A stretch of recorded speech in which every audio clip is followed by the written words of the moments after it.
नमस्कार दोस्तों, ऐसे प्रैक्टिकल एजुकेशन चैनल में आपका स्वागत है। दोस्तों, जैसा कि आप जानते हैं, काफ़ी सारे स्टूडेंट्स की डिमांड आ रही थी कि आर्टिफिशियल इंटेलिजेंस को लेके जो उनके डाउट्स आ रहे थे कि किस हिसाब से क्वेश्चंस आते हैं एग्ज़ाम्स में, क्या पैटर्न रहता है और क्या चीज़ें रहती हैं, वो सभी आज हम लोग इस वीडियो में डिस्कस करने वाले हैं। आपको बेसिकली थ्योरेटिकल पार्ट जो है, क्या इसकी थ्योरी है, क्या इसके कंसेप्ट है और कैसे किस टाइप के क्वेश्चंस बन सकते हैं, वो आपको इस वीडियो में बताने वाला हूँ। तो वीडियो के लास्ट तक ज़रूर बने रहिएगा। और हम लोग इस वीडियो में सारा का सारा विथ ग्राफिकल इंटरफेस के थ्रू हम लोग डिस्कस करेंगे। उसके अलावा जो भी इमेजेस वगैरह वो भी हम लोग डिस्कस करने वाले हैं। कैसे आर्टिफिशियल इंटेलिजेंस वर्क करता है वो भी आप इस वीडियो में आज अच्छे से जान पाएंगे। तो चलिए बिना देरी की शुरुआत करते हैं। उससे पहले जो लोग चैनल पर नए हैं एसएस प्रैक्टिकल एजुकेशन चैनल पर और चैनल को अगर सब्सक्राइब नहीं किया अभी तक तो चैनल को भी सब्सक्राइब कर दीजिएगा, जिससे आपके पास लेटेस्ट अपडेट्स एंड नोटिफिकेशंस आते रहें। तो चलिए जानते हैं।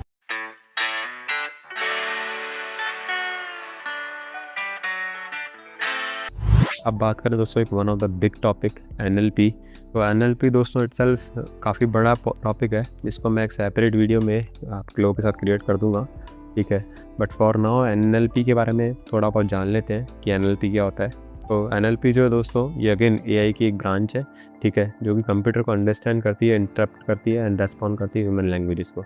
जो भी ह्यूमन लैंग्वेज वगैरह होती है उसके अकॉर्डिंग ये कंप्यूटर को समझने में मदद करती है, उसको इंटरप्रेट करती है और रेस्पॉन्ड करती है। Everybody tools by bridging the gap between human communication and computer processing के थ्रू जो गैप होता है उसको आइडेंटिफाई करने में मदद करती है। Discover below NLP function across real world example, core task and technique, ठीक है। टोकनाइजेशन इसमें काफ़ी ज़्यादा यूज़ में आता है एनएलपी में, ये भी बात आप याद रखिएगा एग्जाम पॉइंट ऑफ व्यू से। दोस्तों मैं इस पर सेपरेट वीडियो बनाने वाला हूँ, जिसमें मैं इसके सारे टाइप्स वगैरह डिस्कस करूँगा। क्या टोकनाइजेशन होता है, क्या पाइपलाइन वगैरह होती है, क्या वर्ड्स रिमूवल होता है, क्या स्टेमिंग होती है, क्या लेमिनाइजेशन होता है, वो सब हम लोग इसमें डिस्कस करेंगे। बट अभी आप समझने के पॉइंट ऑफ व्यू से समझ लीजिए कि नेचुरल लैंग्वेज प्रोसेसिंग है, यानी 3 वर्ड्स हैं, उनको सेपरेट टोकनाइज यानी टोकन की फॉर्मेट में स्टोर कर देता है। एवरीडे रियल वर्ल्ड एग्जांपल बात करें, वॉइस असिस्टेंट जैसा कि आप सिरी यूज़ करते हैं या फिर गूगल असिस्टेंट अगर कोई एनएलपी यूज़ करते हैं, आप कुछ बोलते हैं, स्पोक करते हैं, उसके बदले आपको आउटपुट मिलता है।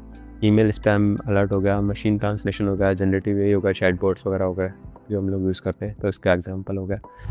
बात करें एआई और ह्यूमन इंटेलिजेंस की, तो लर्निंग अगेन ये एक्सपीरियंस से लर्न होता है, ये डेटा से लर्न करता है। स्पीड जो होती है स्लो और कैलकुलेशन काफ़ी फास्ट होती है। क्रिएटिविटी इसमें सोचने की स्किल क्षमता जो है हाई है ह्यूमन में, जबकि एआई में लिमिटेड है।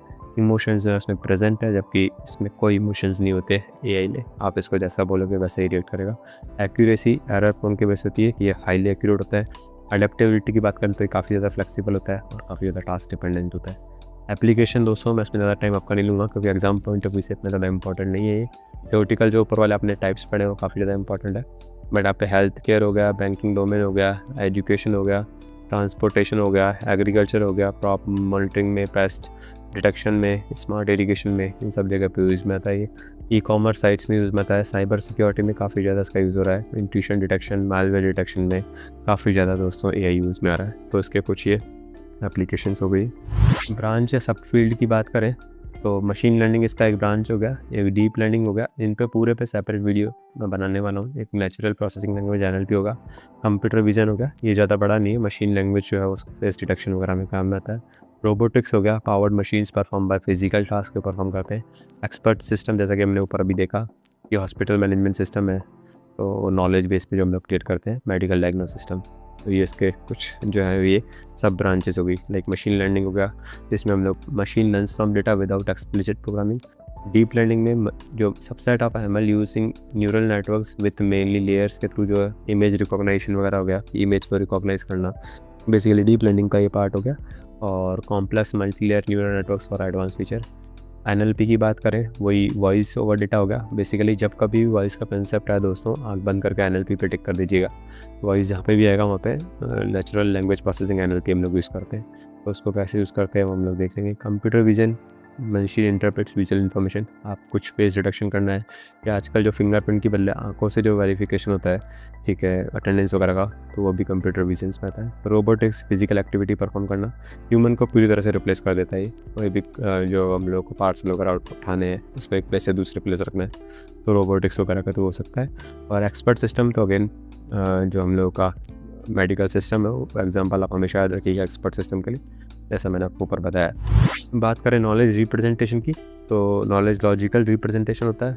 सिमेंटिक नेटवर्क्स हो सकते हैं, यानी कि एज ए ग्राफ में हम लोग रिप्रेजेंट कर सकते हैं। स्ट्रक्चर रिकॉर्ड्स में दोस्तों हम लोग जो है वो रिप्रेजेंट कर सकते हैं। Representation of relationship birds of animal का आएगा, स्पैरो जो बर्ड का टाइप आएगा। ये जस्ट एग्जांपल है, इतना ज़्यादा इसका सच नहीं यूज़ में नहीं है। बात करें अगर ह्यूरिस्टिक फंक्शंस की दोस्तों, तो heuristic eliminates how close current state is to a goal set. काफ़ी अच्छा एग्जांपल है दोस्तों। स्ट्रेट लाइन डिस्टेंस अगर हम लोग को डेस्टिनेशन पे जाना है तो ह्यूरिस्टिक फंक्शन को यूज़ करते हुए हम लोग यूज़ कर सकते हैं। लेट सपोज कोई पर्सन खड़ा है एक्स, ठीक है, इसका कोई डेस्टिनेशन है दिल्ली यहाँ पे। अगर उस डेस्टिनेशन पर जाना है, ठीक है, तो ये बताएगा कि अपनी करंट स्टेट से कितना गोल के नज़दीक है। मान लो यहाँ पे पहुँच गया, यहाँ पे पहुँच गया, जैसा कि मैप में जनरली बताता है। तो वो ह्यूरिस्टिक फंक्शन यहाँ पे यूज़ करते हैं टू द डेस्टिनेशन को, ताकि हम लोगों को बताता रहे कि आप कितना क्लोज है अपनी डिस्टेंस के। तो ये काफ़ी बार एग्जाम में पूछ लिया रहता है ह्यूरिस्टिक फंक्शन, इसको आप थोड़ा सा समझ सकते हैं। और एक्सपर्ट सिस्टम तो मैंने आपको बता ही दिया, वही हॉस्पिटल मैनेजमेंट सिस्टम या मशीन डायग्नोस सिस्टम हो गया। न्यूरल नेटवर्क्स जो है ह्यूमन ब्रेन्स के थ्रू इंस्पायर होते हैं, ठीक है। जैसे इनपुट लेयर हो गई, हिडन लेयर हो गई, आउटपुट लेयर क्या क्या है, वो सब इसमें रहते हैं। बात करें दोस्तों फजी लॉजिक की, तो फजी लॉजिक जो है दोस्तों या तो बूलियन पे हो सकता है। बूलियन में तो ट्रू एंड फॉल्स होता है, बट फजी लॉजिक में क्या होता है, पार्शियल ट्रूथ होता है। जैसे अनसर्टेनिटी या अप्रॉक्सीमेट रीजनिंग की बात करनी हो तो वहाँ पे फजी लॉजिक यूज़ करते हैं। मैंने आपको उसके काफ़ी क्वेश्चन कराए हुए भी हैं। फजी लॉजिक जहाँ पर भी हम लोग को अनसर्टेनिटी है या फिर अप्रॉक्सीमेट रीजनिंग की अगर बात हो रही है तो वहाँ पर फजी लॉजिक यूज़ करते हैं दोस्तों। टेम्परेचर की बात हो गई, फजी लॉजिक का कंसेप्ट याद रखिएगा। अगर एग्जाम में ऐसा क्वेश्चन आएगा कि टेम्परेचर के लिए कौन से एआई टेक्नोलॉजी यूज़ करते हैं, ह्यूरिस्टिक फंक्शन दे देगा आउटपुट में, या फिर फजी लॉजिक दे देगा, या एनएलपी दे देगा, या फिर एक्सपर्ट सिस्टम दे देगा। तो टेम्परेचर के लिए हमेशा याद रखिएगा फजी लॉजिक, यानी कि नियर बेस जो सिचुएशन होती है वो हम लोग यूज़ करते हैं। 40 डिग्री जो है वो, ऐसा यहाँ पे मैंने नीचे बता भी रखा है कि 40 डिग्री में भी हॉट भी हो सकता है, या फिर 0.3 अगर है तो बहुत ज़्यादा हॉट भी हो सकता है। इसकी एप्लीकेशन वॉशिंग मशीन हो गई, जहाँ पे हम लोग करते हैं लाइक आजकल तो वॉशिंग मशीन में स्टीम जो वॉश है वो भी होते हैं। तो वो किस बेस पे करता है कि कितना टेम्परेचर होगा, उसके बेस पे जो है वो वाटर को स्टीम करता है। एयर कंडीशनर्स हो गए, रूम टेम्परेचर के हिसाब से ऑटोमेटिक सेट हो जाते हैं। कैमरा ऑटो फोकस हो जाता है। तो ये सब फजी लॉजिक के दोस्तों यहाँ पे एग्जाम्पल हो गए। अब बात करें जेनेटिक एल्गोरिथम की, तो यानी कि optimization algorithm inspired by biological evolution के थ्रू अगर बात करें तो ये इसका यूज़ होता है। सिलेक्शन, म्यूटेशन, क्रॉसओवर, ये इसके कंसेप्ट हो गए। इतना ज़्यादा जेनेटिक एल्गोरिथम यूज़ में नहीं आता है। एनएलपी तो मैं आपको अलग से पढ़ाने वाला हूँ डिटेल में, वो उसका वीडियो मैं सेपरेट अच्छे से बना दूँगा आपके लिए। और कंप्यूटर विजन, अगेन इसका एग्जांपल याद रखिएगा, फेस रिकॉग्निशन जो होता है या फिर आधार कार्ड जो वेरिफिकेशन होता है, वो सब कंप्यूटर विजन का एग्जांपल है। यहाँ पे आईज़ वगैरह को यूज़ करते हैं, फेस को रिकॉग्नाइज किया जाता है। Robotics again physical human replacement है, ठीक है। इंटेलिजेंस एक्सचेंज के लिए हम लोग इसमें लेते हैं, तो वो भी आप याद रखिएगा। और उसके अलावा ये कुछ एजेंट है, लाइक सिंपल रिफ्लेक्स एजेंट कई बार पूछ लिया जाता है, इतना ज़्यादा यूज़ में नहीं है, बट एक बार पढ़ लीजिएगा। मॉडल बेस एजेंट है, गोल बेस एजेंट है, यूटिलिटी बेस एजेंट है और लर्निंग एजेंट है।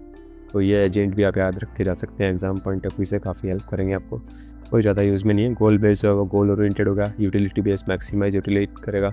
लर्निंग एजेंट का लर्न फ्रॉम एक्सपीरियंस के थ्रू लर्न करेगा। ऐसे ही मॉडल एजेंट्स मेमोरी बेस होगा। सिंपल तो करंट स्टेट को याद रखेगा और उसको कोई याद रखने की जरूरत नहीं है। सिंपल जो उसको लॉजिक बताएं वो इसको याद रहेंगे, कोई अपनी तरफ से दिमाग नहीं लगाता है, सिंपल। मशीन लर्निंग है। मशीन लर्निंग के बारे में भी दोस्तों मैंने एक सेपरेट वीडियो बनाया है, तो मैं यहाँ पे आपको अभी फॉर नाउ के लिए आप सिर्फ थ्योरेटिकल रूप से समझ सकते हैं कि एआई का ही सबसेट है। जैसे एनएलपी जो है वो एआई का सबसेट है, ऐसे ही एमएल भी एक एआई का सबसेट है, यानी मशीन लर्निंग, और डीप लर्निंग भी इसका एक सबसेट है, जो कि सिस्टम लर्न्स फ्रॉम डेटा के थ्रू लर्न करता है। सुपरवाइज लर्निंग हो गई, अनसुपरवाइज लर्निंग हो गई, रीइंफोर्समेंट लर्निंग हो गई। तो सुपरवाइज यानी कि लेबल डेटा के थ्रू लर्निंग हो गई, और या अनलेबल्ड के थ्रू, और लर्निंग बाय रिवॉर्ड्स। इस पर मैं सेपरेट वीडियो बनाने वाला हूँ। मशीन लर्निंग पे हम लोग डिटेल में पढ़ेंगे, तो आप बेफिक्र रहिएगा, वो मैं आपको अलग से बता दूंगा। सुपरवाइज वही spam email detection, unsupervise customer segmentation, और रीइंफोर्समेंट यानी कि गेम प्लेइंग यही होगा। डीप लर्निंग भी काफ़ी डिटेल में हम लोग देखने वाले हैं, तो अभी के लिए आप इसको छोड़ सकते हैं। एआई एथिक्स यानी कि सोसाइटी को क्या इम्पैक्ट कर सकता है, अगर कोई बायस इशू है तो डिस्क्रिमिनेशन हो सकते हैं एआई डिसीजन में। प्राइवेसी वगैरह यूज़र के डेटा का मिसयूज़ हो सकता है, जॉब लॉस, ऑटोनोमस रिप्लेसमेंट हो रहा है, सिक्योरिटी मिसयूज़ हो सकता है, ट्रांसपेरेंसी जो कि एक्सप्लेनेबिलिटी प्रॉब्लम्स हो सकती है। क्या इसके एडवांटेज है? हाईली सिक्योर है, फास्ट प्रोसेसिंग है, ऑटोमेटेड है, अवेलेबल है और रिड्यूस ह्यूमन एफर्ट्स है। ये तो आप इजीली पढ़ सकते हैं, इसमें कुछ समझाने की है नहीं है सच। कुछ डिसएडवांटेज भी है, कॉस्ट काफ़ी ज़्यादा हाई है, जॉब डिस्प्लेसमेंट काफ़ी है, लैक ऑफ इमोशंस है, डिपेंडेंसी ऑन डेटा है, बायस एंड एथिकल कंसर्न्स है। अब यहाँ पे कुछ इसके सब टाइप भी दिए हुए हैं, एग्ज़ाम पॉइंट ऑफ व्यू से नोट्स बनाने के हिसाब से काफ़ी ज़्यादा हेल्पफुल है। एआई का जो स्कोप है दोस्तों काफ़ी ज़्यादा ही होता है, बाकी एमएल और डीप लर्निंग तो उसके सबसेट होते ही हैं। इसका जो गोल होता है वो इंटेलिजेंस सिस्टम को होता है, ये लर्न फ्रॉम डेटा और ये कॉम्प्लेक्स पैटर्न। डीप लर्निंग का एग्जांपल हमेशा याद रखिएगा कि फेस रिकॉग्निशन हो गया, ठीक है, कंसेप्ट के थ्रू याद करता है। एमएल जो है वो डेटा के थ्रू लर्न करता है, यानी स्पैम डिटेक्शन वगैरह हो गया। और डेटा नीड मॉडरेट इसमें डेटा चाहिए, इसमें हाई डेटा चाहिए और इसमें बहुत ज़्यादा हाई डेटा चाहिए।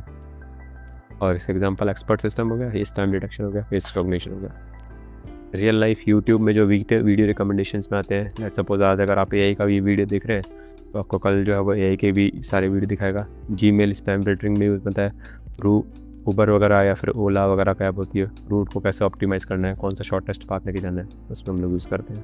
तो दोस्तों मेरे लिए ये चीज़ें हैं जो कि आपको एआई का ओवरव्यू मैंने अच्छे से बता दिया है। जी हाँ, एआई का ओवरव्यू मैंने आपको बता दिया है। अभी मैं एनएलपी पे एक सेपरेट वीडियो लेके आने वाला हूँ, एक मशीन लर्निंग पे सेपरेट लेके आने वाला हूँ, एक डीप लर्निंग पे काफ़ी सेपरेट वीडियो लेके आने वाला हूँ। इन पे क्वेश्चन आने के काफ़ी ज़्यादा चांस है, क्या इसके टाइप वगैरह रहते हैं वो हम लोग देखने वाले आने वाली वीडियो में।